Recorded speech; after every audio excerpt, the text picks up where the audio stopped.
E o prédio da Secretaria de Segurança Pública do Rio Grande do Sul foi destruído por um incêndio que ocorreu nesta madrugada. Durante o dia, os bombeiros tentaram controlar as chamas e realizaram buscas nos escombros para encontrar 2 bombeiros que estão desaparecidos. Vamos ver. O fogo começou no início da noite de ontem no 4º andar onde a Superintendência dos Serviços Penitenciários trabalhava, mas rapidamente se alastrou por todo o prédio. Parte do edifício chegou a desabar. Segundo a Secretaria, o prédio foi evacuado assim que o fogo começou. Todas as unidades dos Corpos de Bombeiros de Porto Alegre participaram do combate às chamas e receberam também o apoio de unidades de cidades vizinhas da região metropolitana.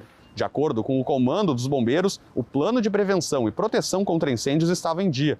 A Secretaria de Segurança Pública funcionava neste prédio desde 2002. Aqui era a base da Brigada Militar, do Instituto Geral de Perícias e também do Departamento de Trânsito. Ainda há risco de novos desabamentos. O governador Eduardo Leite estava em agenda fora do estado e retornou para acompanhar o trabalho.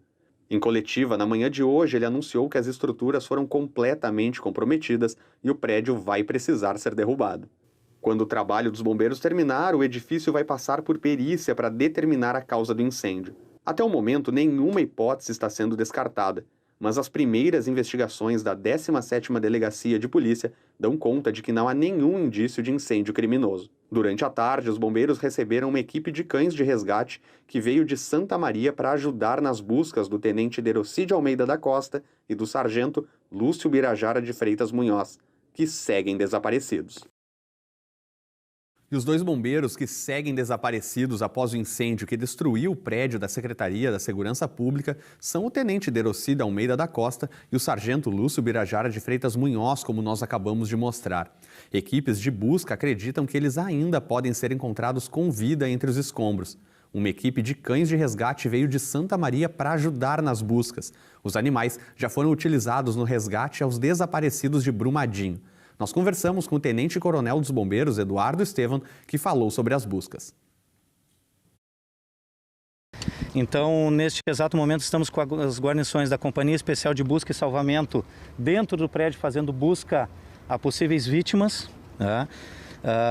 que estamos sempre, né, buscando dentro dos protocolos, né, estabelecer a presença ou não, né, de possíveis vítimas.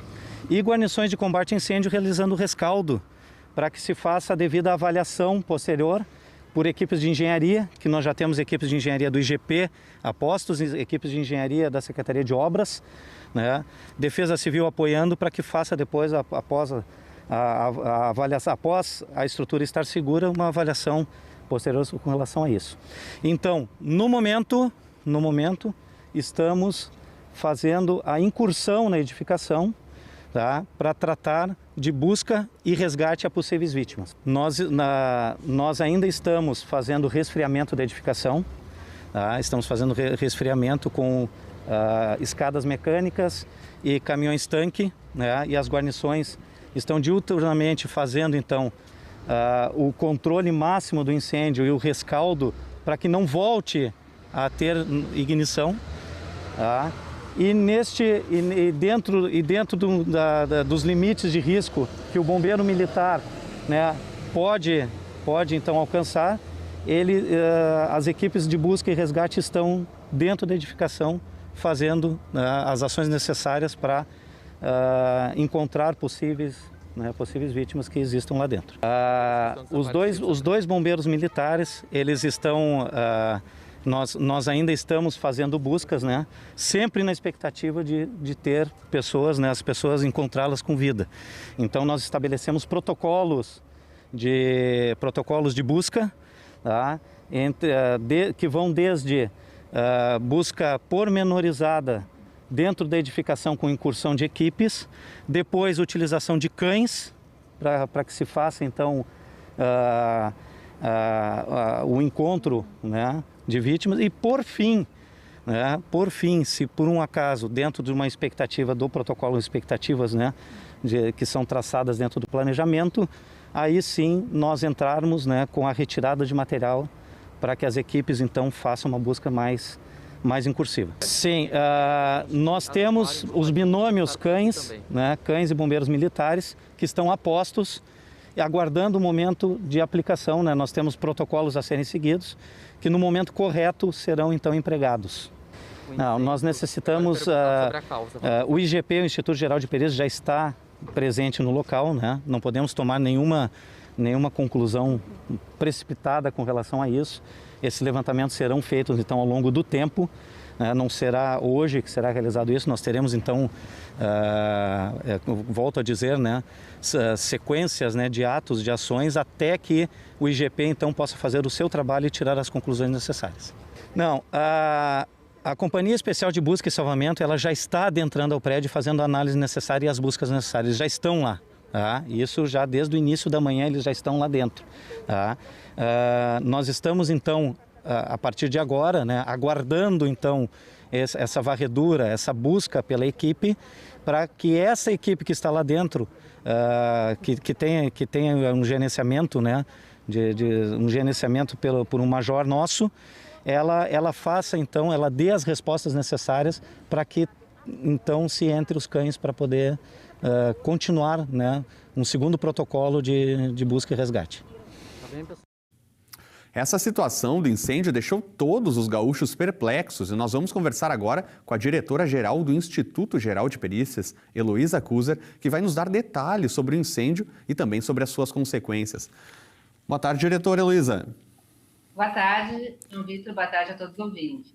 Diretora, é possível afirmar, então, com convicção que o incêndio começou no quarto andar? Olha, nós temos que fazer um trabalho pericial ainda. Nós temos um grande desafio na perícia deste prédio. Nós, como o tenente-coronel falou há pouco, os bombeiros vão ainda fazer o resfriamento, fazer o rescaldo, porque nós temos equipes de peritos criminais que vão ao local para fazer esse trabalho de perícia. E as equipes também têm que estar muito seguras. Nós precisamos, primeiro de tudo, cuidar da segurança do nosso servidor. Então, vocês veem, eles estão ainda em busca dos colegas da segurança, os bombeiros, depois de compreender, e estamos lá já com engenheiros peritos criminais, avaliando a situação atual. Já, com essa análise que eles estão fazendo agora, já se consegue fazer uma leitura, mas ainda vai evoluir muito essa análise. Nós precisamos, com muita cautela, entender o que aconteceu. Sobre a tua pergunta especificamente, assim, nós temos hoje narrativas, porque a perícia ela vai buscar várias informações, diferentes informações das pessoas que estavam lá no momento que iniciou o fogo, das imagens desde o início, para então fazer junção de informações, de imagens, de percepções pessoais e da própria estrutura. Então, vai ser uma sequência de vestígios, de evidências, para poder chegar a uma conclusão. Hoje nós temos a informação, e inclusive do bombeiro, primeiro que chegou ao local, primeiro atendimento, quando ele foi no foco do incêndio, ele caracterizou como sendo do quarto andar. Então, a gente vai juntando todos esses elementos num trabalho detalhado, com calma. Vocês viram o estado que está, né, o nosso prédio. Então, ele está muito comprometido. A gente tem que cuidar muito com a segurança do nosso servidor. Então, a gente está usando drones também, mas vamos começar o trabalho ainda. Ainda hoje, estão com as mangueiras, né, ainda apagando, tem muita fumaça no local. Nós estivemos lá mais cedo e sim, mesmo com um pouco de chuva ainda, as mangueiras continuavam funcionando para não deixar esse incêndio voltar. Eu queria lhe perguntar, no momento que nós estivemos lá, vimos que o prédio é cercado por câmeras de segurança, inclusive no alto do prédio. Essas imagens são possíveis de serem utilizadas para ajudar a identificar ou elas foram perdidas? Não, qualquer imagem. Essas imagens, assim como outras, e não precisa ser só essa, porque essa câmera, ela vem nesse centro de comando e controle que vocês estão vendo também ali, né? Então, a gente vai resgatar, vamos ver o que nós podemos. Algumas imagens, elas passam pela Procergs, a gente ainda vai avaliar todas as informações com muita calma e somá-las. Ou avaliar, por exemplo, se o que sobrou do prédio é uma estrutura que é irrecuperável? Bom, acho que essa avaliação já foi feita. Essa avaliação, sim, porque hoje nós temos só a carcaça, a parede anterior parcialmente, a posterior Até porque, assim, João Vitor, o prédio, quando nós trabalhávamos lá, né, a gente via que ele é internamente, ele é todo de divisórias de madeira. Ele não tem estruturas de concreto internamente. Então, nós tínhamos todas as seções, todos os 8 andares divididos por divisórias de madeira, com um fogo também, um material muito fácil de inflamável, assim, mas tinha isolamento, claro, mas dentro da quantidade de papel, de divisórias de madeira. E até vou te falar um elemento assim, que pode ser bem significante, mas é um detalhe, nós tínhamos muito álcool gel, né? Todo mundo agora já tem álcool gel, e nós tínhamos reserva, tanto nós como a SUSEP, quanto o DETRAN. Todos tinham um quantitativo que era para distribuir para o seu pessoal. Então, somando, vamos fazer um somatório de todos esses elementos, essas proporções que a gente vê. E é interessante que nós temos as laterais do prédio, que dá para ver que foram preservadas, que é onde estão as escadas de corta-incêndio. Que ali, eu estava mostrando ali como fica a lateral onde tem a escada corta-incêndio. Então, como funciona isso, né? O pessoal hoje conseguiu chegar até o 4º andar usando essas escadas que foram preservadas, assim, isoladas no fogo. Certo. E tem informações, né, que a senhora está confirmando agora que tinha muito álcool em gel armazenado e principalmente porque essa questão da pandemia, todo lugar hoje tem álcool em gel, mas que tinha bastante álcool em gel no prédio. E também existe uma informação de que o forro do teto era de isopor, isso procede? Olha só, eu não sei exatamente caracterizar se é de isopor, acho que não, pelo que eu lembro, assim, é que eu nunca parei para examinar, assim, mas ele era de um material comum, assim, não era, ele era um isolante, ele tinha um isolante, sim, mas não vejo nenhuma, não consigo lembrar, né, eu acho que uma pessoa mais especializada para caracterizar, eu lembro mais das divisórias. Sim. E quando a gente fala em álcool gel, assim, não são caixas, né, um volume absurdo, mas era um quantitativo, né? Nós tínhamos para distribuir para o pessoal. Mas é combustível, né? Álcool gel é inflamável. O somatório de todos esses elementos. Então, a recuperação assim, desse prédio interno é impossível. Assim, ele não tem como, porque eles ficaram só com as paredes e essa estrutura é bem comprometida. Né? O calor foi muito grande. Nós estávamos ali na rua, a gente já sentiu o calor. Certo. E se o incêndio efetivamente for averiguado que começou no 4º andar, como ele desabou, né? Não existe mais praticamente 4º andar. É possível identificar a causa do início do incêndio? Então, essa é o trabalho pericial, ele vai nessa busca, sempre buscar a causa. Então, quando o delegado, agora ele vai fazer uma investigação, foi aberto um inquérito. E o inquérito é aberto para quê? Para saber o que causou esse incêndio. Mas a gente tem que tomar o cuidado que, como tu falaste, assim, ó, começou as evidências, né, são de que teria começado no 4º andar, e hoje não temos mais o 4º andar. O 4º andar, nem o 2º, nem o 3º, nem o 1º. A área da perícia, do IGP, era no 3º andar. Eu estive lá hoje, não existe mais 3º andar. Então, como é que nós vamos chegar num 4º andar, onde não há mais o 4º andar para a gente fazer análise naquele local? Por isso que a gente vai precisar muito das imagens e dos depoimentos das pessoas que lá tiveram, para tentar nos aproximar o máximo com todo o conhecimento técnico, com toda a calma, e porque nós também temos um processo, como tu falaste, é um prédio público, onde tinham servidores públicos, e foi aberto já pelo vice-governador, secretário de Segurança, um processo administrativo para apurar, né, possíveis responsabilidades também. Então, vai ser longo pelas condições que hoje a gente encontra o prédio. Diretora Heloísa, muito obrigado pela sua participação aqui no Conexão RS, ajudando a trazer esses esclarecimentos. Seja sempre muito bem-vindo ao nosso programa. Uma boa tarde. Muito obrigada e boa tarde. E o fogo, que nós vimos nas imagens desde o início do programa, começou na noite de ontem, mas se estendeu por toda a madrugada, trazendo transtornos na região central da cidade.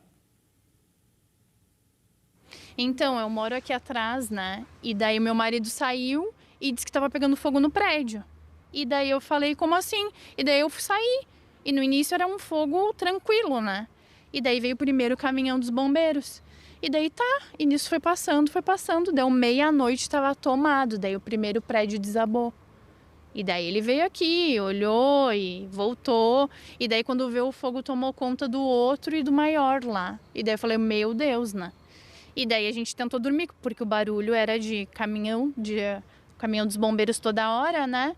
E daí começou as munição estourar, né? E daí a gente dormiu mal, né? Hoje a gente dormiu mal.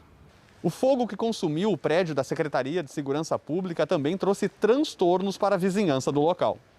O empresário José Mazzarolo trabalha e mora ao lado da Secretaria de Segurança e contou como foi passar a madrugada no local. Muito antes das 10, nós começamos a ver a movimentação e como estávamos todos aqui, numa visão extremamente privilegiada, observamos as primeiras chamas e elas se alastraram de tal forma que certamente ficaram com tal intensidade e começaram a chegar caminhões e caminhões de bombeiros que certamente eu observando aqui, nós observando, que toda a família estava observando, não havia a mínima condição, pela altura e pelas condições que eles estavam apresentando para debelar qualquer chance de chamas, de incêndio, enfim.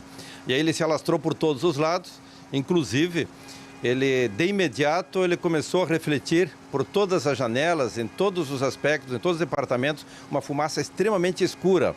Depois o fogo se alastrou para o 3º, 4º, 5º andares e veio aqui do lado leste, do lado da rodoviária também, com chamas da mesma forma. Mas, acima de tudo, eu fiquei com uma certa pena dos bombeiros, num esforço enorme, mas com condições extremamente limitadas, e num fogo que, com dificuldades, eles tentaram debelar e certamente chegaram a um ponto que eles não tinham a mínima condição de combater o fogo naquela intensidade que ele se apresentava. Além dos barulhos de explosões e sirenes que cruzavam a madrugada nos bairros Centro e Farrapos, o dia amanheceu com engarrafamentos e transtornos por causa de bloqueios em algumas vias da região. Mas o pior transtorno é certamente o visual. O prédio, considerado histórico e referência de boas-vindas da cidade, agora é apenas uma cicatriz no rosto de Porto Alegre. E após o incêndio que aconteceu ontem à noite no prédio da Secretaria de Segurança Pública do Estado, alguns serviços precisaram passar por alteração. Vamos agora para a redação, que a Carol Soares vai nos atualizar sobre como estão os trabalhos que eram feitos no local. Boa tarde, Carol. Boa tarde, Alex. Boa tarde a todos. Pois então, na última coletiva, o governo do estado afirmou que todos os serviços estão mantidos de forma emergencial, mas que o estado segue trabalhando para direcionar servidores e equipamentos para atender a população. O serviço prestado através do número 190, que funcionava no local, foi transferido para o 9º Batalhão da BM, onde a população segue sendo atendida normalmente. Já o monitoramento das tornozeleiras eletrônicas de presos passou a ser feito na Academia Integrada da Segurança Pública. O controle dos equipamentos é feito pela SUSEP, que ficava dentro do prédio incendiado, mas não chegou a ser interrompido porque uma central localizada em outra unidade seguiu monitorando. Já, segundo a diretora-geral de perícias, Heloísa Kuser, as perdas do IGP não vão prejudicar os trabalhos de perícias, porque no prédio não ficava nenhum equipamento de exame pericial. Outro setor afetado é o do Detran, que ainda segue avaliando as perdas e até o momento não há informações de quanto o incêndio pode ter prejudicado os serviços prestados pela entidade. Até então, não houve nenhuma interrupção direta na realização das atividades, como provas para retirada de habilitação e emissão de documentos. Alex. Obrigado, Carol. E recentemente a nossa equipe de reportagem esteve nas proximidades do prédio da Secretaria de Segurança Pública. Nós vamos mostrar imagens agora de como ele estava antes do incêndio que aconteceu na noite de ontem. O prédio era da Rede Ferroviária Federal e foi doado para o Estado para atender todas as atividades da segurança pública há cerca de 50 anos, lá na década de 70. Conforme foi informada a imprensa, o local possuía plano de prevenção e proteção contra incêndios, o chamado PPCI em dia, e talvez, por conta disso, ele pôde ser evacuado com rapidez para que a tragédia também não causasse dezenas de mortes.